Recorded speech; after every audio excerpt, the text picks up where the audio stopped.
The oven's preheated. I'm Mario. Unfortunately, we're without my Croatian co-host today, Franco. The table feels a lot emptier without that big head. But the one positive is we don't have to listen to his chronic cough in the mic this entire episode. Frank, we love you. Looking forward to having you back next week. We're The Oven Podcast. If you're on YouTube, like, comment, share, spank that subscribe button. And for the audio listeners, follow us and leave a 5-star review. Today, we're at one of our favorite spots, 317 Main Street in Farmingdale. You guys already know we're obsessed with the risotto here. The drinks are good. The ambiance is great. We always have a great time. We always leave full. We love it. Now, the man of the hour.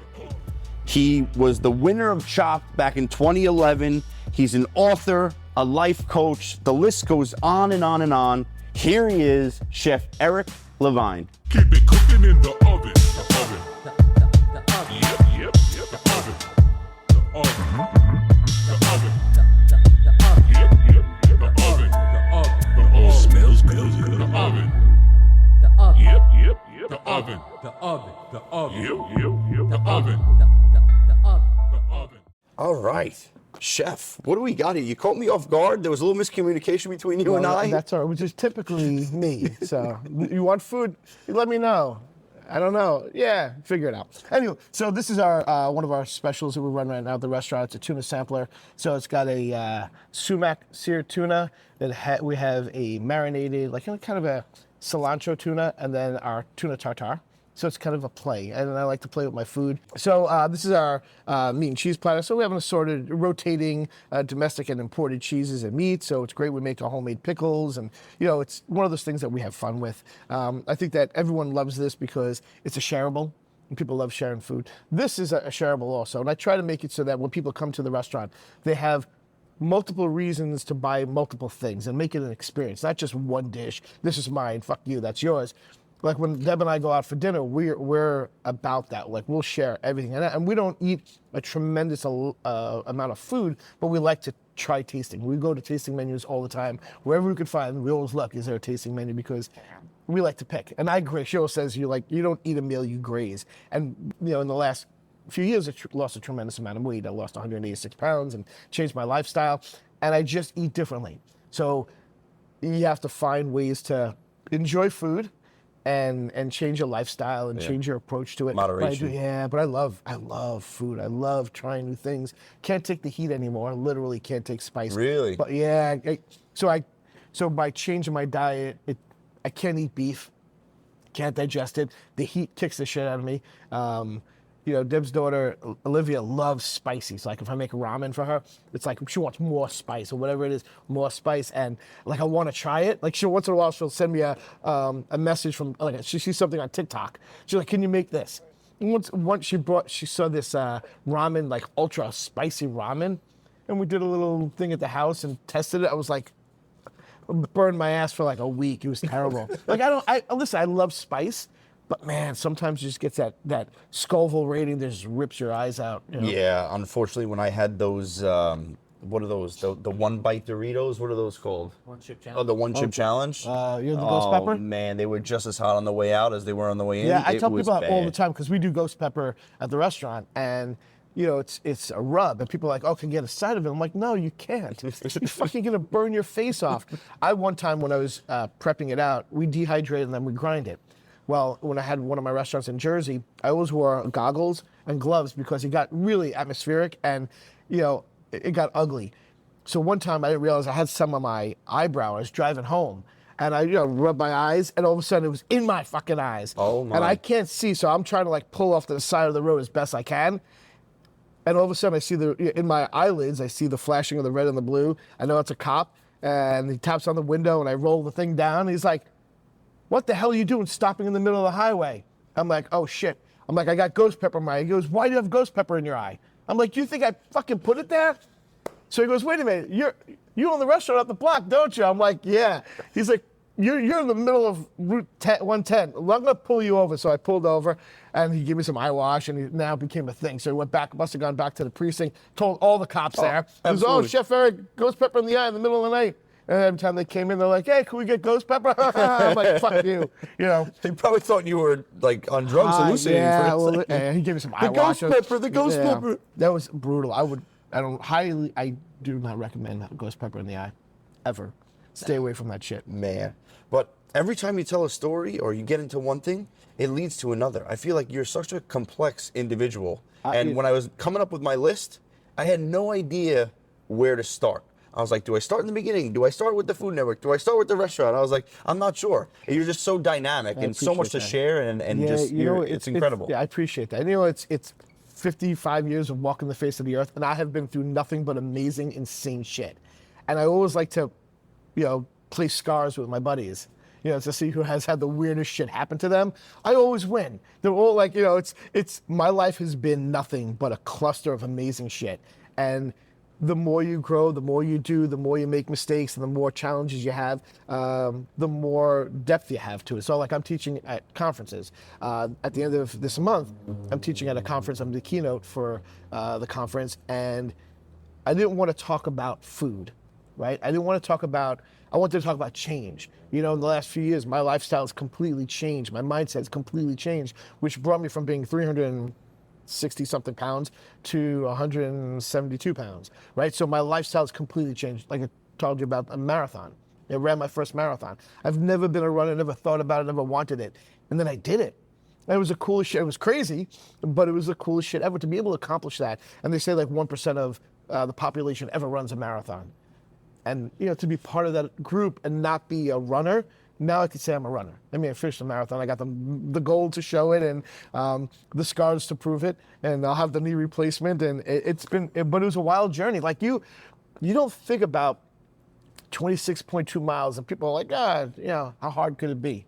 You know, like it was probably, besides meeting Deb, the greatest experience of my life, but it was one of the most painful because at mile 13, I blew out my left knee. Coming over the 59th Street Bridge on the 16th mile, I tore my right groin.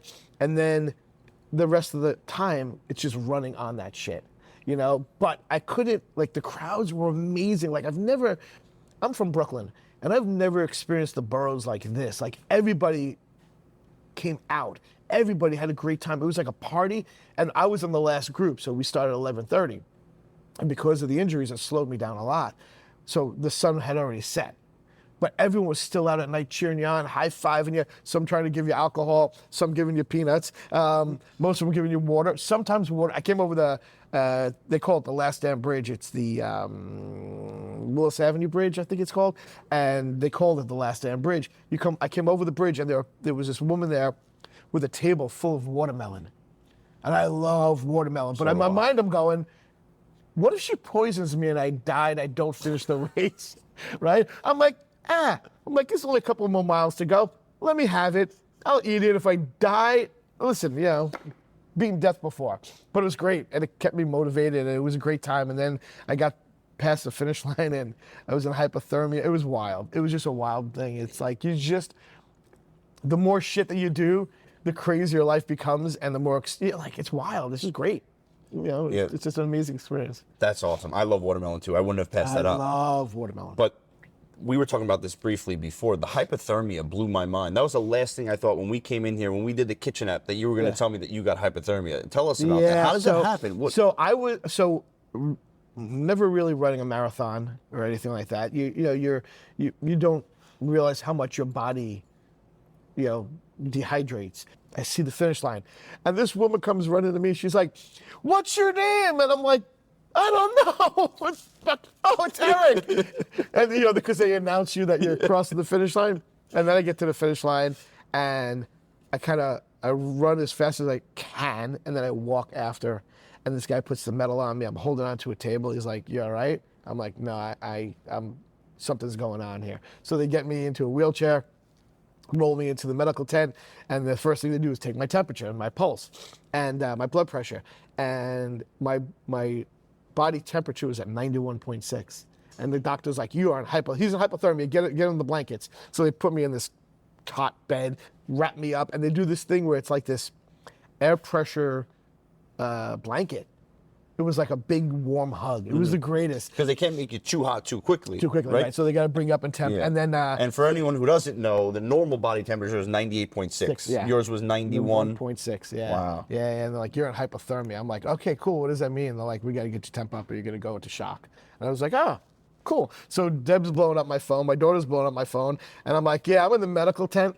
They're like, what the fuck? I'm like, yeah. And they wouldn't let them in. So this nurse was with me, and I go, listen, do me a big favor. Can you get the wife in here? I'm like, just get her. You'll see her. She's outside. She's a petite brunette with a great ass. Just get her in here. So Deb comes in. She's like, did you say that to her? I'm like, yeah, it was in my head. She's like, I don't know what to do with you. I'm like, I know. That's why you love me. I'm an ass man too. Yeah, there you go. But so what happens is, so now I get all warm, and Deb had to go get the car because it was like miles away, and they don't let you come up to the park because it's still blocked off because the marathon's still going on. So my daughter and I walk across, I think it was, I want to say 69th to 2nd Avenue, so Deb could meet us and pick us up. So we're at the corner, and I'm like, Steph, this is a gelato store here. She's like, yeah. I'm like, I need some sorbet. She's like, the fuck is wrong with you? I'm like, I need some sorbet now. I ran 26.2, get me some sorbet. So she goes in and gets it for me. She's like, I can't believe you're gonna do that. And then Deb's like, why don't you just have something warm? I'm like, And I took 2 licks of it, threw it in the garbage. I was like, yeah, just get me home. It took me 2 weeks to recover. Hypothermia, and you go and have ice. Yeah, I wouldn't say, I never claimed to be smart, okay? Listen, it's like running a marathon on my knee with no cartilage. Not the brightest move, but I did it. I did it, and I finished, and I got the medal, and I got the story, and I never do anything normal or average. It's always an epic fashion, and how weird could it get? It's like beating cancer, right? So another cool story. So I won Chopped, and the night before we taped, treatment for the cancer, I was told by my oncologist that I had 6 to 8 months to live. So everyone's like, why are you going on? And because I'm dark in my humor. And I'm like, well, listen, if I go on and die and win, I die a winner, right? If I go on and lose, what are they going to go, oh, this guy sucks, can't beat cancer and can't win Chopped? I'm like, what are they going to do? It's like, no one, the greatest gift that I have is that I am unfuckable with. You can't say anything to me that I haven't said to my own face with a gun in my mouth. What are you going to do? Like back then, you're going to say, I'm fat? Oh, boo-hoo. What can you say to me that I haven't beaten myself up 1,000 times over? So I'm okay with life, and I have the greatest, I have the greatest life ever. I want nothing more. And how much do you attribute that to your success, your ability to tune out the background noise and forget about what everyone else is saying? I would definitely say a lot, because, we're all human beings, and everybody is in the sphere of wanting people to love them, to love what they do, when I make a dish, I don't just make a dish, I want you to love it. I want you to enjoy it. I want you to experience a little bit of me, right? And when you don't like it, now I've learned that, okay, that's your opinion. You get thousands of people come through the restaurant, you're gonna get a Yelp here and there, oh, place sucks, chef sucks, service sucks, place sucks. Okay, but then sometimes people suck. You can't please everybody. No, and I, as much as I want to believe you can, that's always my goal, is to serve. Like, I know my why. My why is to serve my staff, my family, my customers. When you know your why, everything else is easy. But you can't make everybody happy. But I used to lose my mind and lose sleep because someone would write something about my food or whatever. But that's an extension of you. I don't care who you are. It's what you do. I don't get the ego in the way anymore. I killed my ego. Ego death, we've talked about that. Yeah, and it's a lesson. It's a hard lesson. I messed up. I messed up really, really bad in a relationship, and thank God things come together. But it took me to such a shitty level that I had to kill that part of me. Like, when you get to a certain point in life, you realize how bad that ego can be. And when you go through ego death and you kill that fucking thing, it is the most amazing feeling in the world, because you're so clear. You're so in the moment. You're conscious, and you're in the now, right? The power of now, how amazing that is. When you understand that, and there's a thing called no mind consciousness. When you are so connected to what you do. Everything you touch, there's a reason, there's a feeling, there's a vibe. When you can pull your mind into, I know it's deep and shit, but No, I love this. I love but this. it's pretty wild when you can get that ethereal into your why, into your person, and you kill that ego, and you just realize how amazing the world is. As long as you're a good person. And my mom has always told me, mom is a hippie and she's awesome, but she always used to tell me, I didn't understand it until I met Deb, that like really like that phrase, you know, all you need is love. Like really, like that embodies everything. Like if you could just love people and not judge people and understand people and be willing to be open to that, everything else is, everyone's got their thing. Everyone's got their shit. Everyone's got their issues. Everyone's got whatever. But the more you understand about people, and the more you understand that love is what matters, and that's what everybody craves, right? That whole, you know, Jordan Peterson's got this amazing, I don't know if you watch him at all. I've watched some of his clips. He's so deep. He's a philosopher, and he's got this great mindset. But, you know, when you watch him and you listen to things that he's saying that, you know, is at a whole other level of education, but when you break it down into its dust, you're like, I got it. Now that makes sense. But you got to go through a lot of that, and you got to be willing to listen to that and pay attention to that and make notes. I make notes all the time, you know. And this ties into something else that you believe in. I know you understand the importance of being true to yourself and authenticity. 100%. So when you're able to be true to yourself and live authentically, you're able to give and receive love in a way that's appropriate. Listen, the level, and I go back to Deb all the time because it changed my life. Understanding that, and she was a catalyst for it. So like, I was married for 31 years, great woman, mother of my children. Life happens, but I didn't understand the ability to receive or to give it. Right? I thought you just do what you do.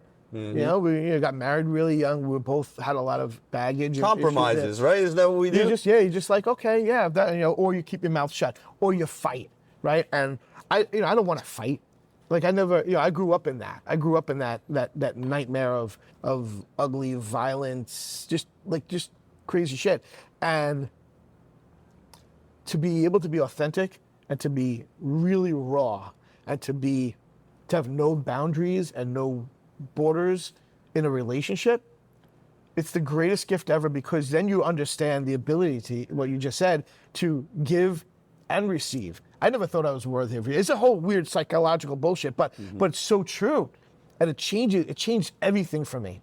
How I cook, it's weird. How I taste, how I look at things, the whole spectrum of everything. Like when you're able to do that, everything is easy. You know, it's you don't worry about the crazy shit. You don't worry about what you can't do. You focus on what you can do, right? And if more people did that, instead of playing little mind games and little bullshit things, if you're authentic and you just say the way it is, the way you see it, not everyone's gonna be able to handle that.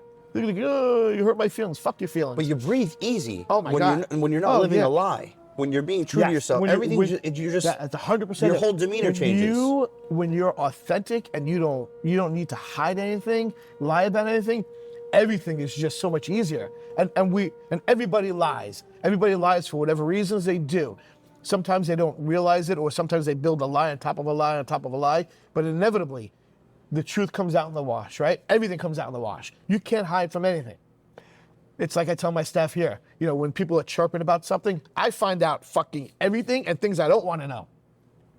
I don't want to know about their personal lives, because then it becomes too attached, right? But I want to know what I need to know to help them for the business. And if it's personal, it's a side thing, right? But that authenticity, that understanding of you don't need to hide behind anything to protect yourself, and you can be raw. For me, like with Deb, it changed everything for me. Like, I'm 55, and you never stop learning. But when you learn at that in that personal level, and just everything changed. So the way I approach things, completely different.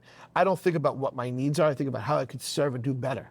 Like I want to be better, because when I'm better for me, I'm better for her. Absolutely. I'm better for my kids, for her kids, for our families, for my business, for my people, for people I meet. And I want to learn from people. When I go to a table, I don't say, oh, how's everything? What do you say? I say, how are you enjoying your dining experience? right? So when I'm at a restaurant, because I'm an asshole, when someone says, how's everything? I'm like, my knee's been bothering me. They're like, what? I'm like, well, you asked how everything is. What? You're that guy. Oh, I am that fucking guy. But I'm also, I'll also look at how things are, and I can't not say something to a restaurant owner who doesn't realize what's going on. Like, I do a lot of consulting. And the consulting is an amazing thing because I've lost millions. I've had more failure than I've had success. And that's a great thing. People are like, oh, I don't want to fail. Fuck you. You want to fail. You want to learn lessons, you know? Do you listen to Ed Mylett?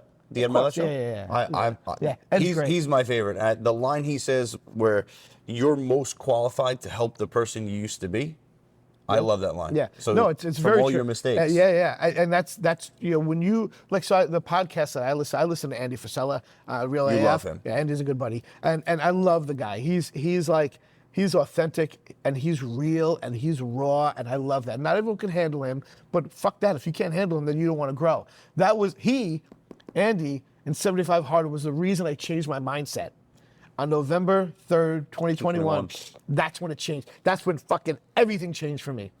It just like clicked. So that was the tipping point.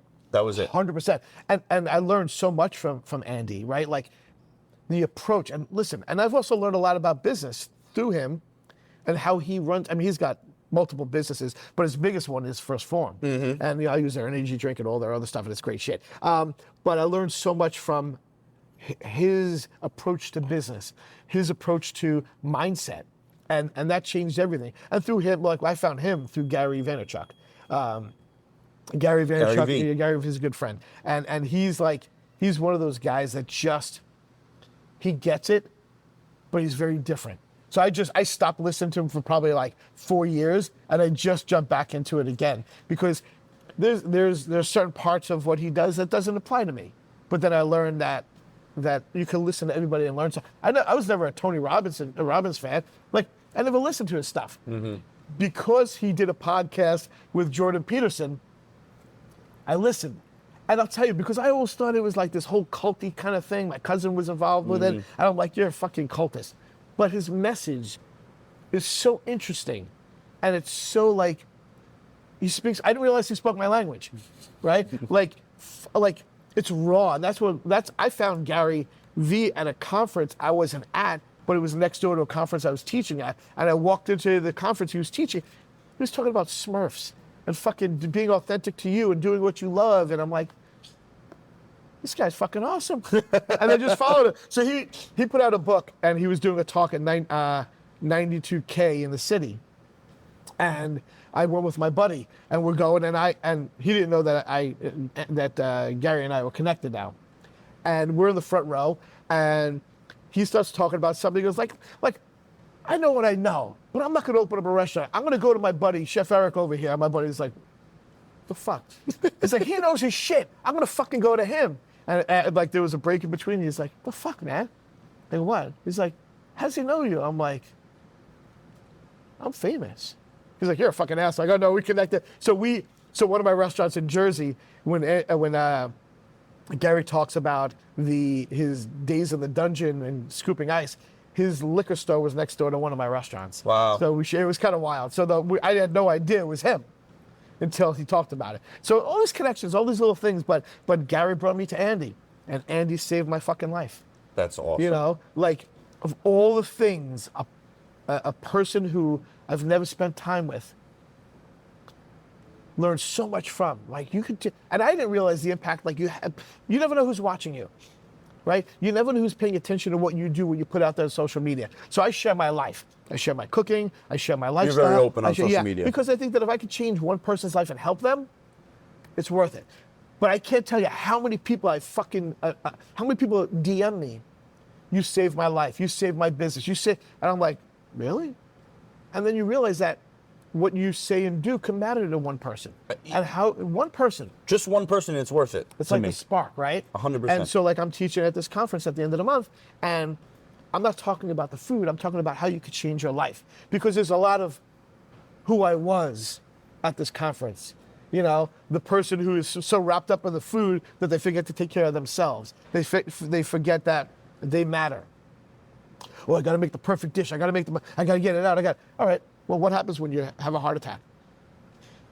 You're not drinking water, not eating healthy. You're eating this way, you're doing that, and you're not exercising. You got to take care of yourself, because at the end of the day, you're the only you have. Yeah. And To best serve the people around you, you have to take care of yourself. 100%. There's no Like one around. I am the best version of me now, and there are areas that I'm working on, and I got to shift back to because I kind of got out of my rhythm after the marathon. And that happens. But I'm only human, and I revel and love my mistakes because I get to share the shit that I did, so you don't have to make it, so Right. they don't have to make it, so that and whether it's in my food, my relationships, my business, whatever, like you can take all that stuff, and I am working on my autobiography. But I want to be able to share that because you can have impact on people. You can have impact on their lifestyle. And if you could do it, they could do it. There's no excuse. I own restaurants. I'm in it 7 days a week, 16, 18 hours a day. If I could do it and work out twice a day, 7 days a week, change my lifestyle, anyway, there's no fucking excuse other than you being lazy and you don't care. You can say you don't care. Or maybe not even lazy, just undisciplined. Yeah, well, that's the thing. You could say I don't have time, but when you learn discipline, and it starts at 1 day at a time, man. It's like being an addict, right? You could only take 1 day at a time. It doesn't matter if you mess up your workout yesterday. What are you doing today to change that, right? What are you doing today to have impact on your life? And people go through life not thinking about that. Don't wait for Monday to make a change. Don't wait for January 1st to make a change. Just tomorrow. Start Well, that's why, fresh. like, when the new year was coming around, I was posting my shit. I'm like, don't fucking post new year, new me, because you're going to be the same shitty you. Yeah. Unless you really make a change. So start today. Every day is a day one, right? The Yeah, old saying. exactly. And it's what you're doing and how you're flowing with it and where you're going with it and what you doing to make the world a better place. At least your world. You may not be able to have impact on anyone around you. I'm blessed, but it comes from the hard work. I do a lot of TV. I do a lot of things, and it comes from the hard work and being relentless. And listen, I got to have conversations with Tim Grover.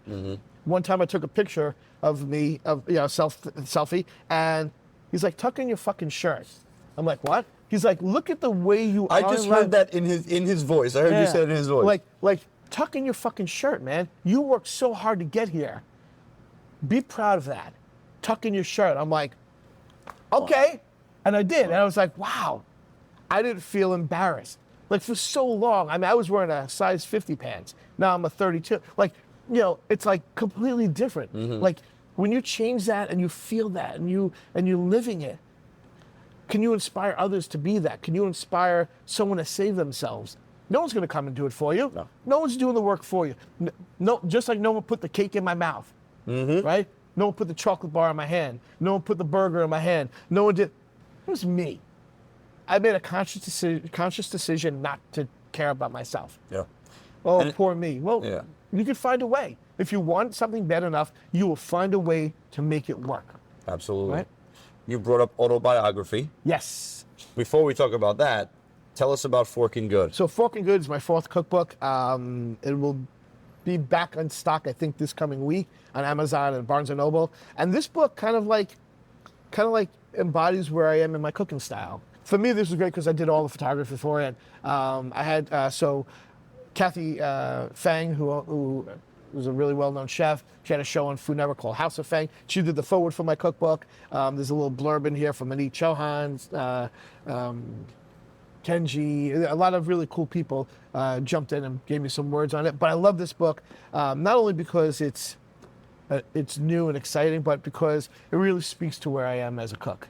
And that before anything else, before the TV, I am a cook first. So I try to always go step back in my roots of that and kind of continue to develop and get back on the line. And just everything changes, but it's a great fun cookbook. So it's one of those things that I'm very proud of, and it took a lot of work. The publisher Looks great. It's a great book, but I'm going to do a podcast one day on what not to do when writing a cookbook. And if people think there's money in cookbooks, there's not. It is a good marketing tool. It's good to share, but if you think you're going to get rich on a cookbook, you're not. There's a lot to it, man. It is a fucking nightmare. But the only photography I didn't do on this is the ones of me. And my buddy Mo Morales did it. Came out from Jersey, great photographer, really amazing dude, and like he's helped me along the way over the years doing the portrait photography for me for social media, and he's an amazing dude. And to be able to have people like that in your life who want you to be amazing and to be successful, and you pay it forward, right? Yeah. You do good things for people, and it comes back, and or just do good things because you want to do good things. Just because, yeah. So the autobiography I'm working on, which is a very hard thing to do because you're writing about yourself. And I'm not good at it. It's like talking about the awards or all those accolades. It's weird. It's like I can't talk well about me. I'll give you the content. You write it. So I'm working on that right now. ChatGPT is a great fucking thing. Really? Yeah, I'm learning to embrace that technology. I suck with technology. I'm always like, where'd it go? And they're like, oh, the app's right here. So you delete it. I'm like, all right. Well, we were just talking about that before. If you don't stay up to technology, all you're doing is falling behind because Yeah. it's not stopping. It's not stopping. AI is the future. Yeah, it's really cool I was scrolling, and somehow this AI thing it's the weirdest thing in the universe, but it took these images of me and put it in like the what would you call it, like the olden times when it's like Like black and white? No, but like kings and castles and wizards. Oh, and, okay. medieval. Medieval. I couldn't think of the word. Thank you. Yeah, like medieval time. And it was like, I sent the pictures to Deb. I'm like, this is the weirdest thing because I didn't prompt it or anything. It's just something was showing me what I would look like if I was in Game of Thrones. It was so fucking weird. And I'm like, but it's kind of cool. Look at my wavy hair, my golden beard, and I'm like, I am royalty. It's a little scary though, because now they're putting things together that make you think they actually happen. So that's kind of scary too. The world is a weird vampire place. It's like you just look at something and go, is it real? Yeah. You got to second guess everything. Everything, now. yeah. Everything Which is you crazy. see on the internet. Which is crazy. But I think this is the longest I've sat next to burrata and prosciutto without sticking my fork in it. Well, stick your fork in this it. conversation, I mean, we're over a half hour and this is incredible. Thank you. I really appreciate it. I really do. Thank you. I have a few more questions for you. I want to know, you brought up, what's important to you as a chef, as a cook. What's the greatest compliment someone can give to you as a chef? The greatest gift. Compliment. The greatest compliment. That's a hard one because it's food, so it's very personal. But when they feel like they connect to the dish, like it happens a lot here where people will say, "This is the best X I've ever had in my life." We had two people last night who were like, "I've never had a burger here, and this is the greatest fucking burger I've ever had." I'm like, "You've never had a burger? It's just a great blend, the bun, everything, the ratios are right." So I think that compliment is probably the greatest. And then when people have something that they've never had, like we do the chef table here, when they try things that they've never had and they experience it and they go, wow, and then they come back and they're like, I had this dish and another simple, a duck dish at another restaurant. It was terrible. You ruined me. I'm like, awesome. So now you just have to come here for that dish. But I guess it's when people enjoy the creative flavors and the things that are not normal, when they can taste the love in it, I think that's probably the greatest compliment. And the fact that they come back often, it's a beautiful thing. And I feel like also too, it's not a compliment you might hear, but smells and tastes, I feel like have a crazy way of bringing you back to another place, like a memory. 100%. Like I was at this restaurant one time, very sentimental moment to me. My Nona passed, I think it's been about 7 years ago. Right. And sorry. yeah, there you go. I mean, I was digging in. She passed like 7 years ago, and with her Italian family, it was always food. My connection with her in my mind is food. Right. I tried these meatballs, and I literally felt like I was sitting in her dining room. That's beautiful. So like that was a crazy experience. Yeah, I think, and people connect to food so much, which is another reason for this cookbook, because Forkin Good brings you back to the table, right? And you think about memories. The best memories I've had was everyone gathering together as far as food together and eating and sharing, and experiences are different. So like, I love making gnocchi. And when I first met Deb, she was like, oh, my aunt makes the best gnocchi. She's like, and we put the ridges in it. Her aunt didn't do that. So we had this constant back and forth thing. And then one day she texted me a picture of the gnocchi from her aunt. and it had the ridges. And I go, had the ridges? She's like, yeah. I asked her why she never did that before. And she said, oh, because I didn't have time. This is how you're supposed to make it. And I did the happiest dance in the universe because we were back and forth forever on that. Because it was like, you put the ridges in, it catches the sauce. She's like, no, my nonna never did that. I might see it, never did that. That's what that's for. Yeah, and to have, it was really one of those moments that was like, because we have so much fun together, we just bust each other's shoes all the time. And to have that moment where she had to go, fuck, you're right. Am I gonna win her? Yeah, I am. Yeah.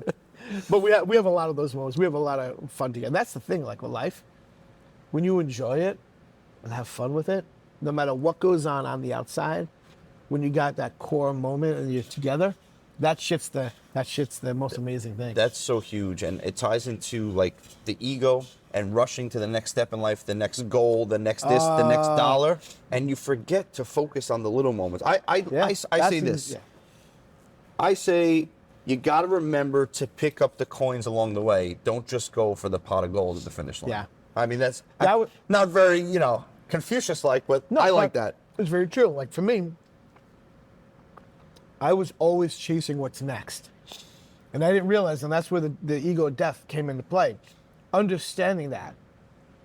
And, that's one of the things that the clarity that I had with Deb was understanding I don't need to chase because what I have is all I need, right? And that goes for food, that goes for relationships. Like my relationship with Deb will be forever. We will finish the rest of our lives together because we have such a connection that there's no chase in anything, not for her and not for me. It's like I chase her around the house, but I chase that constant, like when you get there, it's a fucking it's like it's hard to contain it because it's so like amazing, and to be able to be in that position, to accept it, to be able to give it, right? But now I'm able to do that in so many other ways. And you also have to know that when you try with somebody, and whatever the relationship is, and they can't see your worth, you can only try so hard. You can't force anybody to see your worth. I can't make my customers love me. I have to be able to show them, and they have to love it or not. And I can't get spooked by them not. It's okay. Listen, we're here 5.5 years. They love what we do. And it's not me, it's our team, right? It's the environment, it's my partners, it's everything that we do to make the business successful.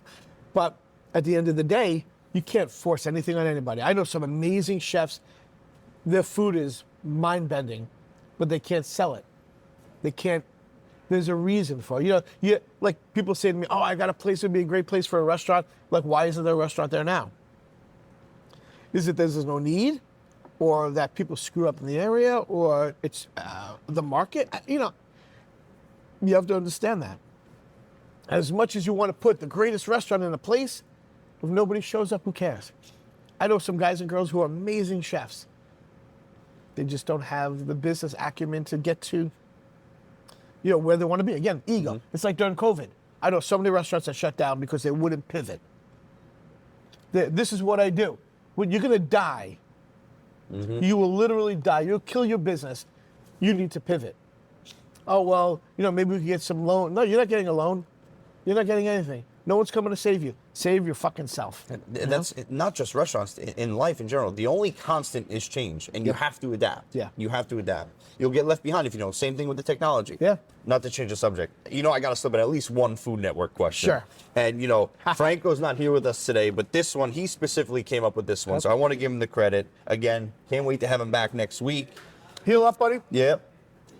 We got, if you could only watch one of these Food Network shows, which would it be? Diners, Drive-Ins, and Dives, Guy's Grocery Games, Beat Bobby Flay.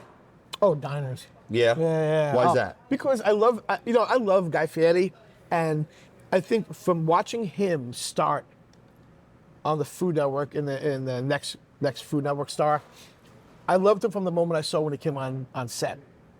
His energy, his authenticity, his weirdness, I love that. And the fact that he doesn't hide or mask anything. At least his persona is that. And I love how he goes to the little places and talks about food, and that's why I was talking about, like, there's so many great chefs out there. There are. I love a good cook.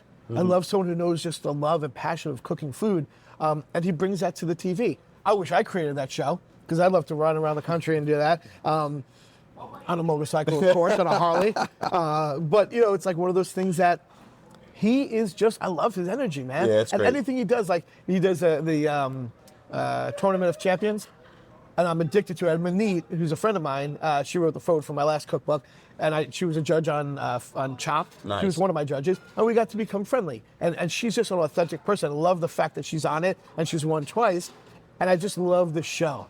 I love the energy, and I love what he does with it, and how he, you know, there's a group of... He ties in the community, too. Yeah, and that's, I think, is a great thing when you learn about a place that you've never seen or would never see because you're never through that town. Yep. And now you're through that town. Wait, shit, that guy or girl did this and that. And you go to it and you find that little hole in the wall, you know, that drive-in, that diner, right? I love that you said that, because for me, I like diners, drive-ins, and dives because my brother was obsessed with the show. Yeah. We'd plan vacations. Oh, He would have a that? list Oh, that's awesome. of I which love that. what places Isn't that were on the great? show. He's like, all right, we got to stop Yeah. here. I love that. Yeah, I mean, that's something to be said for what TV can do. Like, I do a lot of Channel 12, Channel 11. I do Fox and Friends all the time. So and Fox and Friends is you know, it's national, it's global, and I get messages from people like, "Where's your restaurant? I want to come in," and people show up. It's wild how that media hits and then goes. And like Channel 12, when I do a segment on that, it's Jersey, it's Long Island, it's Connecticut, and Westchester. And I get people from all over. They're in town for their kids' soccer tournament. Oh, I saw you did a segment on Channel 12, and you know, I wanted to come in. That's the coolest That's shit awesome. ever. Before I ask you the finishing question, tell everyone where they can find you. Okay, social media at Chef Eric L on Instagram. My website is chefericl.com, 317mainstreet.com. I'm here pretty much all the time. Yeah, that's really, social media is where you find me. Or come to the restaurant here in Farmingdale, and yeah. See, I don't know. I'm Absolutely. everywhere. He's Yeah, I'm everywhere. He's everywhere. Everywhere with good and food, that's nowhere where he else. is. Yeah. Forkin Good. Don't forget, grab the book. Forkin Good. I do love. Not the I love title you wanted, but, no, you know. I wanted fucking good, but no one would agree with me. Like, you can't say fucking good. I'm like, why not? They're like, it's not appropriate. I'm like, I know Kristen over there loves to play on words with the Yeah. Forkin. I know she's Yeah. big on that. So, last question. If you could sit down to dinner with anyone, dead or alive, and ask them any questions, who would it be? Jesus. Why Jesus? There's so many questions I have, right? You and me both. And it's like, you know, understanding the words. Like, I am not a holy preacher, blah, blah, blah, blah, blah, blah. But the stories of his life, right? So we could all be in this bubble and it not be true. But I choose to believe that good always beats evil, right? So in the words, if you take a look at every religious document, the Quran or the Bible or whatever it is, the Torah, it always has the same foundation. Be a good person. Don't kill anybody. Don't fuck anyone else's wife. Don't steal. Don't, you know what I mean? Like, well, I'm gonna get yelled at by. She's gonna yell at me for saying it that way. But it's like the foundation is just be a good fucking person, right? So I try to live that way, and I would love to know so many things about being a better person and healing people around you and understanding of the connection between, you know, the Holy Trinity, right? And understanding the philosophy better, right? You could look at everything and take it at face value. And listen, you know, in the book of Revelations, there may not have been the 7-headed dragon, right? But what did it mean? How high was John when he was writing this, right? Was he like cracked out or like, you know, taking opioids? And like, where was his mind? And like, just to learn and understand that and have a better understanding of life, right? Like, you think you know, but you know nothing. I know nothing. I know nothing about anything. I am the idiot in the room. I always go and gravitate towards the smartest person because I want to learn from him or her. And, I think the philosophy that Jesus had makes people better if you embrace it. It doesn't have to be the whole Christ on the cross type thing, but the theory of dying for sins, right? It's interesting. It's really interesting. Really. Or the fact that we have the ability to sin and still go to heaven because he sacrificed his life for us. Exactly. And to understand, free will, right? Free will. The ability to accept something that you've never, I could say I've seen it, because when I was dying from a heroin overdose, I was saved. I can't explain it to anybody, and they're like, oh, well, that's your body coming out of this. I'm like, no. I didn't hear, I felt it. So I can't deny it. That's why I have a tattoo of Christ on my arm. So every day I wake up, I remember what I was. Not what I am, but what I was, because I always want to learn the lesson. So the lesson that I learned in faith that day, and again, I'm not some Bible banging guy, but I realize that there's a greater power than me. It could be a rock, as long as you understand that you are not the most important thing in the world, that what you do matters, right? It's like ideas. Ideas are for shit, execution is the game, right? That's the most important thing, how you execute on it. I got a lot of ideas. I have literal books of ideas in my office. I write all the time. I log all the time. Some of the things, the weirdest shit in the universe, most will never come to fruition, but I have the book to keep doing it. In fact, Deb for Christmas got me this book, beautiful leather-bound book, and I write in it. The only thing I write is about us in the book. And every day, so at the end of the year, I'm going to give her that book back, and I want her to read it, because the impact that someone can have on you is massive. The impact that my faith has on me is massive. So I don't care. There could be people, my brother or my dad are atheists. They don't believe in that. Okay, fine. But my proof is my proof. I can't change your mind. Unless I have an argument with someone on politics or religion, I'm not going to change your mind. I'm smart enough to know that I will never change your mind. You will always scream your point of view in my face because you think you're right. And I may think you're wrong, but that's okay. You have your point of view, and that's the great thing about free will. You have your point of view and believe what you want to believe. You believe that this fork is going to save you, go for it, man. That's Forkin Good. It is Forkin Good. So is the book. Chef, unbelievable conversation. Thanks for having me. The conversation was so good. I had one bite of the prosciutto and the burrata over there. Thank you for this spread. I appreciate it. Thank you for welcoming us to 317. Thanks for having me. Incredible. Thank you. Thank you. All right. Guys, we're the Oven Podcast. Like, comment, share, spank that subscribe button on YouTube. Audio listeners, follow us and leave a 5-star review. Go get his book, Forkin Good, right now. Forkin Good. And don't forget, there's always an open seat for you at the Oven. We teamed up with Underdog Fantasy. We have a promo code OVEN. We're going to give you 50% cash back on your deposit, maximum $500. That's a free $250 in the bag for you if you do it the right way. It's free money. Money in the bag. And W Energy. Same code OVEN, get you 10% off your first order. I think every order, actually, correct? Every order moving forward. 10% off W Energy drinks. They're the clean energy. We love them. You're going to love them. Keep it cooking in the oven.